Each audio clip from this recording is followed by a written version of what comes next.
Çështje ndjekim zoti Malik. Bashkë me avokatin ishim sot në seancën paraprake pranë kasit, gjej rastin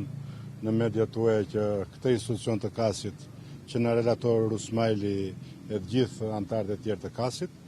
të jap një vlerësim për shkak se kasi edhe në 2024 ja riktheu komisionerit vendimin për shkarkimin e Kreshnik Ajdarit në bazë ligjit dekriminalizimit dhe u rikthyen përsëri sot në kas, i cili mori vendimin për në datën 8 ditën e anë, ora 11 për të bërë gjykimin në themel. Pra pranoi kërkesën tonë për gjykimin në themel dhe për rikthimin e kësaj çështje në KQZ derisa të merret vendimi në formën shprehje. Por të gjithë duhet ta kuptojmë që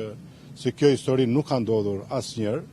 në historinë shqiptare, ku asnjë kandidat për kryetar bashkie apo kandidat për deputet, kryetar bashkie apo deputet, kushdo që ka gënjur në formularin e dekriminalizimit, pavarësisht masës dënimit dhe nuk ka treguar masën e dënimit, automatikisht ka lënë mandatin ose nuk është lejuar të kandidojë. Nuk ka një rast të vetëm dhe këtë i kërkova edhe kasit, i kam kërkuar edhe KQZ-s që nuk ka një rast të vetëm në Shqipëri dhe vazhdon Ajdari të rri akoma me mbështetjen oligarkike, politike në detyrë në kundërshtim me ligjin e dekriminalizimit. Bashkë me zotin Langozi ne kemi ndjekur gjitha hapat, do i ndjekim deri në fund, ne kemi betejë ligjore, por dhe betejë morale me votuesit e Kuçovës për ta çuar deri në fund të drejtë. Pasi të dy së bashku ne kemi bërë edhe gati 11 kallëzime në SPAK për këtë person, i cili është dënuar me vendim të formës shprehje për falsifikimin e formularëve me 150 orë punë në muj burg, por është në tim dhe për çështje të tjera për tendra korruptiv. Do ta çojmë deri në fund të betejë. Falenderojmë kasin sot për këtë vendim që mori për shqyrtimin dhe gjykimin në themel ditën